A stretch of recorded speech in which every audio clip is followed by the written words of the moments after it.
नास्तिकवाद की कोख से एक बड़ा यक्ष प्रश्न पूछा जाता है कि जब इस मानव देह को यहीं जल जाना है, यहीं मिट जाना है, या तो मिट्टी में चले जाना है, या पानी में चले जाना है, या आग में चले जाना है, हर धर्म के हिसाब से, तो फिर जो यातनाओं का पुलिंदा हमारी किताबों में लिखा है, चाहे वो गरुड़ पुराण हो, कुरान हो, बाइबल हो, कोई भी किताब हो, ये यातनाएं किसको दी जाएंगी? जब शरीर को ही तो यातना होती है, शरीर तो यहीं रह जाएगा, तो ये यातनाएं किसको दी जाएंगी?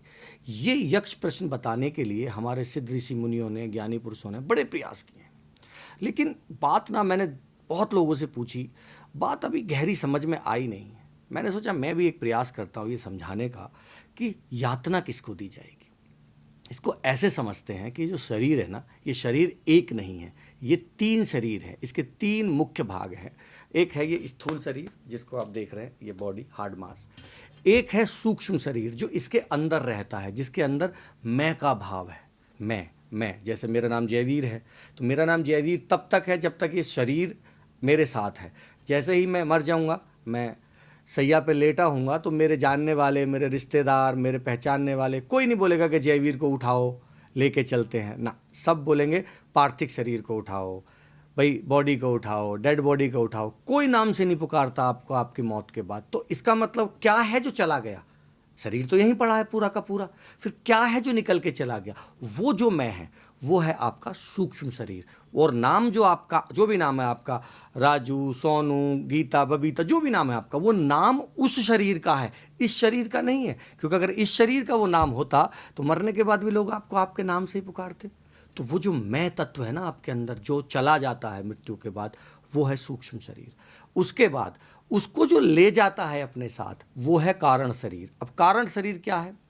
कारण शरीर वो शरीर है जो आपकी माता की चेतना और आपके पिता की चेतना के द्वारा, उनके द्वारा निर्मित जो एक क्रिया थी जिसकी वजह से आप पैदा हुए हैं, उसमें जो वो अंश है, जो अंश फलता है, फूलता है, बीज की तरह, अदृश्य बीज जो है, वो है कारण शरीर। आप इसको कहीं अर्थों में ऐसा समझ लो कि मैं कहीं ना कहीं आत्मा की बात कर रहा हूँ। तो पहले इन तीनों चीज़ों को अपने से अलग करके समझो, अगर आप गहराई वाली बात समझना चाहते हो कि यातनाएं किसको दी जाएंगी, पापों की सज़ा किसको दी जाएगी, कर्मों का फल कौन भोगता है।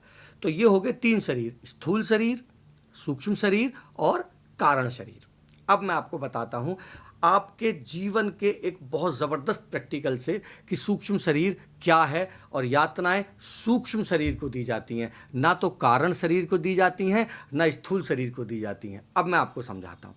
मान लो मुझे चोट लग गई, तो चोट लगी यहाँ पे मेरे एग्जाम्पल के लिए, तो यहाँ पे जब मेरे चोट लगी है तो मेरे शरीर को जो दुख हो रहा है वो क्या मेरे शरीर को हो रहा है या मेरे सूक्ष्म शरीर को हो रहा है? इसको समझने के लिए आप ऐसे समझ लो कि वो जो दर्द का आभास है आपको, वो आभास आपके मैं को हो रहा है, आपके सूक्ष्म शरीर को हो रहा है। इस शरीर को कोई फर्क नहीं पड़ता अगर उसको हटा के देखा जाए। जैसे अगर एक मुर्दे को चोट मारी जाए तो क्या मुर्दे को दर्द होता है? क्या मुर्दा कुछ महसूस कर पाता है? इसलिए नहीं कर पाता क्योंकि वो सूक्ष्म शरीर से निकल के चला गया है। और जब तक वो सूक्ष्म शरीर के अंदर है, हालांकि कारण शरीर उसके साथ ही रहता है, तब तक आपको दुख, दर्द, सुख, मोहब्बत, प्यार, इश्क, रोना, धोना, जादू टोना, सब जो अनुभव होता है वो सब उस सूक्ष्म शरीर को होता है। तो वो जो आपका भाव शरीर है वही अनुभव शरीर है जिसको यातनाएं दी जाती हैं।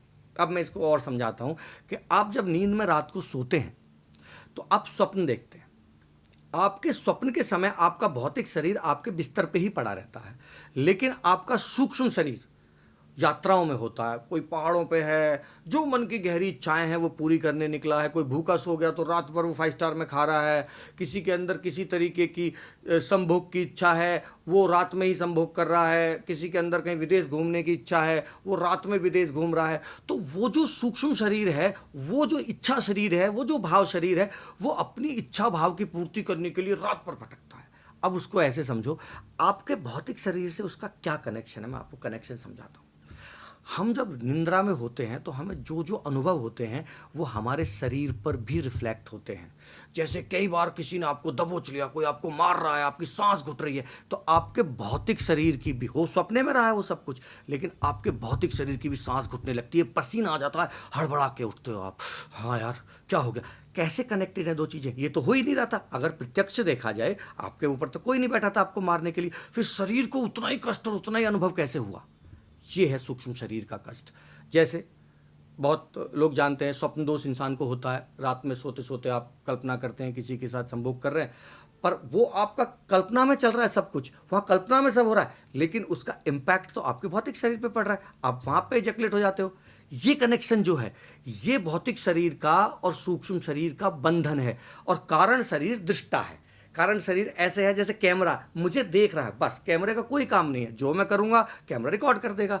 तो कारण शरीर ऐसे है जो हमारे पाप पुण्य की हार्ड डिस्क भरता रहता है, भरता रहता है, भरता रहता है, बस दृष्टा की तरह। ना वो सलाह देता, ना वो अच्छा कहता, ना वो बुरा कहता। तुम शराब पियो, वो कुछ नहीं कहता। तुम मांस खाओ, वो कुछ नहीं कहता। और कोई भी विचार करो, वो कुछ नहीं कहता। वो कैमरे की तरह रिकॉर्ड कर रहा है, जो मैं कह रहा हूँ वो रिकॉर्ड कर रहा है। पर हाँ, जैसे ही रिकॉर्डिंग खत्म हो जाएगी और मैं जब एडिट पे डालूंगा तो वो तुरंत सारी गलतियों का पुलिंदा अलग कर देगा, अच्छी अच्छी फुटेज अलग कर देगा। क्यों? क्योंकि वो तो कारण शरीर है। तो कारण शरीर इसी प्रकार दृष्टा है, बस देखता है हमारे पूरे जीवन को।